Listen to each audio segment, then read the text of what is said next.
Pemirsa, media sosial menjadi salah satu platform yang sering digunakan untuk menginformasikan kampanye dan visi misi calon kepala daerah.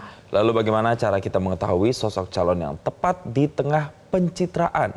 Pendeta Hendrik Lokra, Sekretaris Eksekutif Bidang Keadilan dan Perdamaian Persekutuan Gereja Indonesia, akan memaparkannya dalam segmen Hikmah Siang.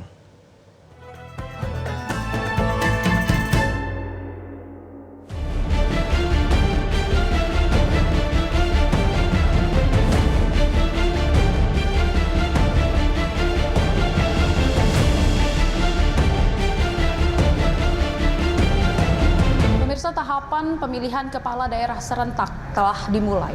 Masa kampanye di berbagai daerah kini telah dimulai dan berbagai perwakilan dari berbagai kelompok masyarakat kini tengah berebut suara dari masyarakat melalui berbagai medium, mulai dari sosial media hingga secara langsung.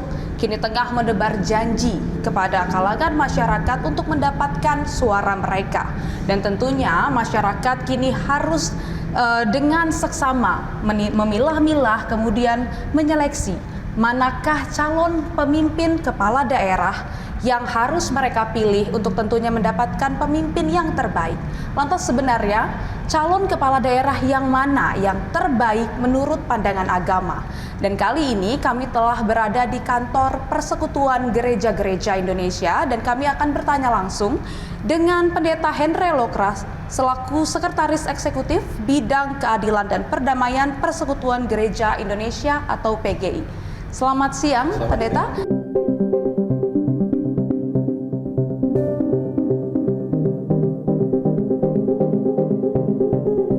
Bapak, mungkin bisa dijelaskan sedikit, kali ini masa kampanye sudah dimulai. Lantas sebenarnya sosok calon kepala daerah yang bagaimana yang dibutuhkan oleh masyarakat saat ini? Ya, yang pertama kami sangat mengharapkan partisipasi masyarakat dan khususnya warga gereja untuk mengambil bagian dalam proses demokrasi, dalam hal ini pemilihan kepala daerah, dan perlu untuk mengecek track record. Itu yang paling penting, track recordnya dari seorang calon pemimpin, karena kita akan memilih seorang pemimpin yang punya perspektif, bisa memberikan jaminan terhadap kebebasan beragama, bisa memberikan kesejahteraan bagi masyarakat, dan juga bisa menjamin keadilan merata untuk semua. Jadi pemimpin, ada banyak sebetulnya kriteria pemimpin, tetapi kami lebih menekankan kepada bagaimana mengecek track record. Orang yang punya cakap dalam melakukan sebuah kepemimpinan atau memimpin masyarakat, dia punya rekor yang baik bagaimana kebebasan beragama bisa dijamin dan bagaimana punya perspektif tentang distribusi keadilan yang merata bagi semua masyarakat tanpa membeda-bedakan kelompok, suku, dan lain sebagainya. Kita butuh pemimpin yang punya visi masa depan yang baik. Oke. Saat ini penggunaan medsos juga sudah mulai marak tentunya, dan itu juga digunakan untuk kampanye para calon kepala daerah, dan hoax di mana-mana dan sangat mudah untuk digunakan oleh berbagai pihak. Ini sebenarnya berbahaya nggak sih, Pak? Sebetulnya berbahaya karena itu literasi media yang kami juga dorong dari Persekutuan Gereja-Gereja di Indonesia. Itu sangat penting untuk masyarakat bisa teredukasi, bisa melakukan cek and recheck, jangan langsung percaya kepada satu berita tanpa kita mengecek apa benar berita itu, tingkat kebenarannya seperti apa.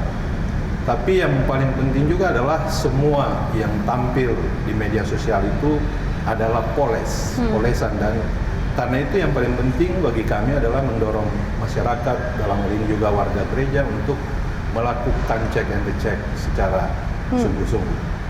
Supaya kita bisa menemukan profil kepemimpinan yang sungguh-sungguh membela kepentingan masyarakat dan warga negara. Itu yang paling penting menurut kami. Oke. Berarti apakah itu artinya track record seorang calon kepala daerah itu merupakan hal yang paling penting dalam sosoknya? Rekam jejak itu penting karena kita akan melihat visinya dia itu dari bukan visi dan misi itu kan muncul seketika. Itu bisa didesain oleh tim kampanye yang baik. Tapi dari rekam jejak itu kita bisa tahu sosok pemimpin ini punya konsisten tidak dengan visi yang dipegang. Karena yang paling penting itu adalah satu kata dan perbuatan. Itu integritas, itu nilai yang paling fundamental dalam menyeleksi seorang pemimpin. Kalau pemimpin tidak bisa konsisten, ini berbahaya bagi penataan birokrasi maupun bagaimana mencegah tindak pidana korupsi dan lain sebagainya. Lantas kalau dalam tuntunan agama, Bapak, bagaimana sebenarnya kriteria yang dibutuhkan oleh masyarakat? Kami selalu menggunakan kriteria dari Kitab Keluaran pasal 18 ayat 28. Seorang pemimpin, carilah seorang pemimpin yang cakap. Cakap artinya dia punya pengetahuan, punya visi tentang bagaimana pembangunan masyarakat, penataan birokrasi dan lain sebagainya. Haruslah orang yang takut akan Tuhan, artinya dia menghormati Tuhan, dan karena itu kalau dia menghormati Tuhan itu akan terwujud di dalam bagaimana dia menghormati masyarakat dengan cara melakukan implementasi sebuah kebijakan, tidak hanya sekedar janji-janji, tapi dengan sungguh-sungguh bisa menerjemahkan visinya itu dalam bentuk yang tadi saya katakan, menjamin kebebasan dan hak asasi manusia, kebebasan beragama, bagaimana dia bisa mendistribusikan keadilan dan menjamin bahwa masyarakat termasuk kelompok vulnerable group itu bisa mendapat layanan yang baik dalam untuk meningkatkan kesejahteraan hidup mereka. Jadi takut akan Tuhan itu penting sekali, dan ada satu kata kunci juga, haruslah orang yang benci terhadap pengajaran suap. Jadi kalau orang pemimpin sudah tergoda dengan suap, dengan gratifikasi dan lain sebagainya, pemberian, nah ini berbahaya bagi sebuah demokrasi dan penataan masyarakat. Karena bagi kami yang paling penting itu sebetulnya adalah kalau masyarakat ditawarin sesuatu untuk memilih pemimpin seperti itu, harusnya kita sudah punya kode etik dan kita harus punya moral force untuk mengatakan bahwa dia tidak pantas pemimpin seperti ini, atau orang seperti ini tidak pantas menjadi pemimpin masyarakat. Karena cara-cara yang dia pakai itu akan berbahaya bagi masa depan penataan birokrasi dan pelayanan publik yang sangat banyak yang harusnya dilakukan oleh seorang pemimpin ini.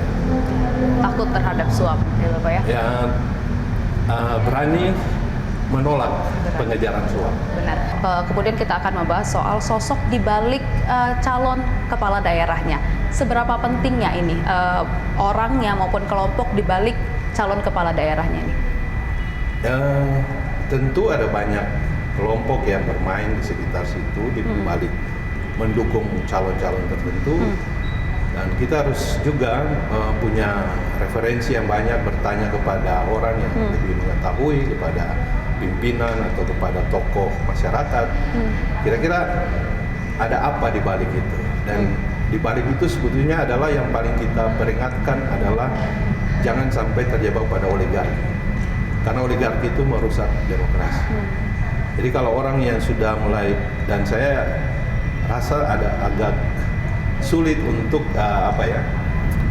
karena politik itu butuh cost dan pasti akan ada dukungan seperti itu, tapi kita bisa lihat sebetulnya orang seperti apa, siapa di balik itu yang sebenarnya punya visi yang baik, punya sudut pandang yang baik terhadap pembangunan demokrasi.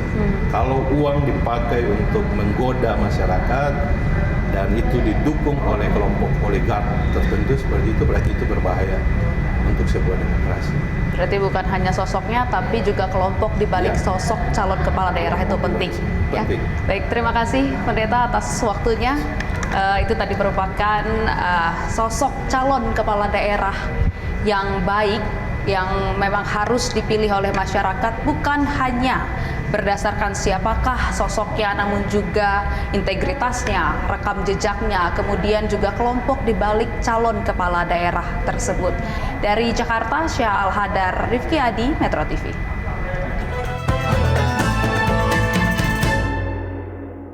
Jelajahi cara baru mendapatkan informasi. Download Metro TV Extend sekarang.